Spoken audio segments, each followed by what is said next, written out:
welcome back to Essenza di Gusto. Today we will proudly present a traditional Italian dish, Tuscan dish. We will do a very, very tasty pappardelle, Italian pappardelle, with a white meat sauce, which will have 70% ground beef and 30% ground pork. So are you ready to cut onions, garlic, and carrots? And carrots, I'm ready, chef. And you're giving me this new knife today. New knife, yes. She was with this the other time. I think we can upgrade her to this. And we will take a good look at what she's doing. My technique. So, now you want them this size? Yes, this size here. The whole thing? Yes. Oh, yes, okay. The whole thing. Yeah, you got it. And meanwhile, I'm going to start cutting celery. The actual celery and the garlic and the carrots have to be cut very, very thin and will create the base for the actual sauce. Oh, this is going to be this is part of the base. Yes, we call it in Italy soffritto. Once then we're ready, we then cook about 2 minutes the pasta, which is cooked inside the sauce, so that it actually creates a fantastic feel with it, and it actually attracts having this pasta be with done with eggs. It is going to absorb beautifully the entire taste, and then we're ready to plate. But we're a little far from there now. We're not there quite yet. These are the thyme and the rosemary. You shred it like this. Voila! Take it out. Keep this. Don't too much of it. Same thing with the thyme. See, I said it right this time. You got it. Getting it. I'm learning. All right. So now I'm doing the clove. Now I am mixing the two meats. Okay, the grounded meats. Oh, you mix them by chopping them. You know, you can work with the hand, but then you have to chop them. But I'm going to put the water to boil. Oh yeah.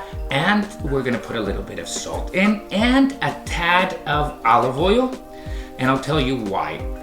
This pasta tends to stick together. So the olive oil in the water, just a tad, just a little bit, keeps the pasta apart. That for me, learning to cook, I love to cook. I'm a home cook. I love to cook for my family and my extended family and friends. But really, I've got 20 recipes, and I get a little bored after all these years. So for me, this is so wonderful. I get to learn how to make different kinds of dishes. For instance, the scallops from the other time, I'm making for the third time this Sunday for the family. The steak I have made twice. I'm going to be making that for the third time on Sunday. Now, we are going to put a base of our, just arrived from New York. Our elegant Italian. Yes. How many? We put 3 of these. 3 cupfuls? Which is probably 3 tablespoons for us. Yeah, more or less. Pinch and a half of salt, pepper, just as much as you please, really. Then you put the onion, white onion.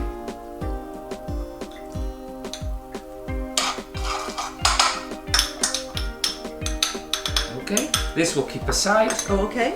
Then we put the garlic. Then we put the celery. Now there's an old story that I heard, and I heard it was Italian, and you'll have to correct me if I'm wrong. That I will. You know. Yeah, we do to each other. That in a poor village, when there is no food, they always have onions and garlic and oil. So the mom would cook the onions and garlic in the oil, and it would smell as if she were making dinner. So it would give the neighbors the idea that they had food. Exactly. Is that true? Well, you gotta understand, that is, I cannot confirm if it's 100% true, but it's very, very, it can be true for a simple reason. Garlic and onions are one of the bases of our kitchen. Then we put the mixed rosemary and thyme. Then here carrots. You will put half of what we did, okay? A tablespoon or so. A spoon and a half. Beautiful. This is how it's supposed to look. The water. Oh yeah. The most important part. As we said, olive oil, a tad of olive oil in the water so the pasta does not stick, okay?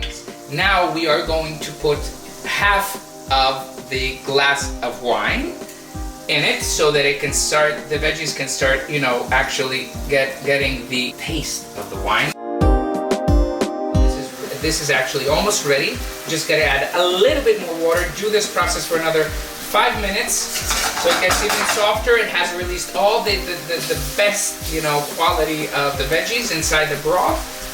How is this for water? Good? That's perfect. This yes. amount? Yeah, like a, you know, 3/4 of a cup. It's fine. There we go. Our nonna, which you know is a great font of inspiration for me. Yes.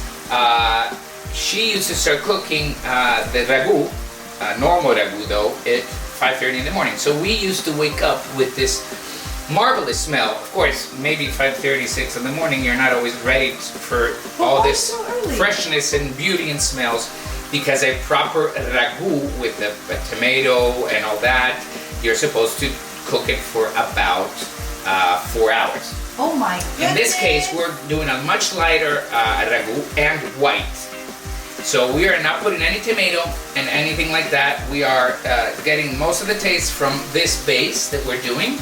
And after that, we're going to combine it beautifully with the meat, and we're going to do a tad also of milk so that it has a little bit of cream. Oh yeah. And it makes everything a little bit lighter, but always very, very tasty. Nothing will be aggressive. We put down the flame a little bit, okay, to the minimum, so that it does not actually burn anything, okay? Then we just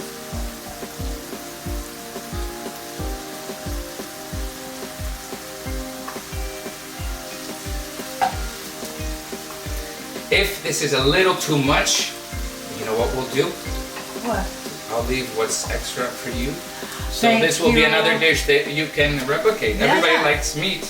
So Perfect. now we gotta put a little bit of the rest of the wine. Fine. Coming right up. Is this going to be enough? Yeah, that's gonna be enough. I'm pouring it? Yeah.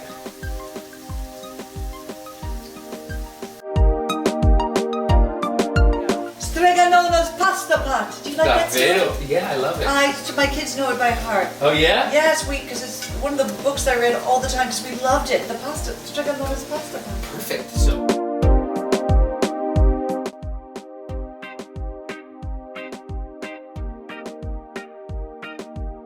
grated Parmigiano Reggiano, Italian.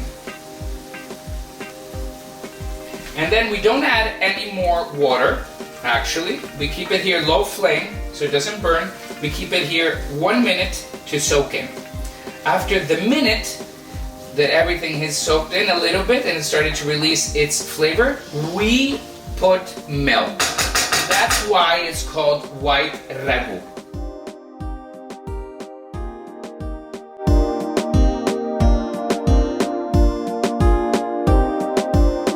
Okay, now you can see we put the pappardelle with the sauce.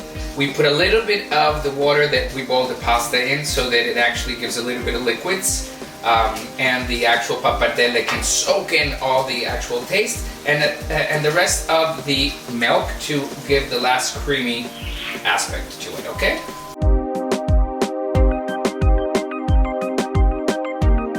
This is a wonderful wine called Gattinara. It is actually a Nebbiolo wine done in Umbria, which is right next to Tuscany, central region. So very nice, intense wine, structured but yet easy to combine with meats and cheeses.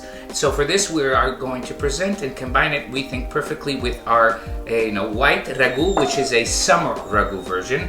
For those that still want the meat but do not want all the pretentiousness, let's say sometimes, of a full-on ragu, which could be a little bit heavy. And the heaviness, yeah. So what can we say? We can say buon appetito. Buon appetito and do our buon appetito, Yes. right? Buon appetito! And now my favorite part of the show comes, the taste. The taste. Always women first. So nice and chivalrous. Okay, so I'm going to get as many things as I can. You have to, because It's a general, you know. This, But I wrecked it. Oh, not I enough. wrecked Of course, it. you wrecked it, but Oh, that's. so cute, that tree. It has to come to the table to you perfect. Then you gotta eat Then it. you got to wreck it. It sounds like our dog wants some food too.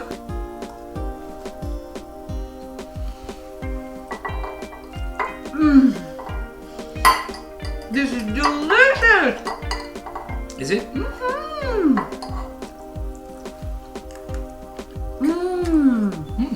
It is quite good. This is so good. Gently creamy, but you don't taste the cream. And it's just very fresh, very clean in your mouth. It's light too, But believe it or not. It's light. even It's though round sweet. and it's tasteful. Round. And cosa possiamo dire? Se non grazie, buon appetito Buon e appetito. cin cin. Cin cin. Ciao! Ciao. Un bacione! Ciao ciao!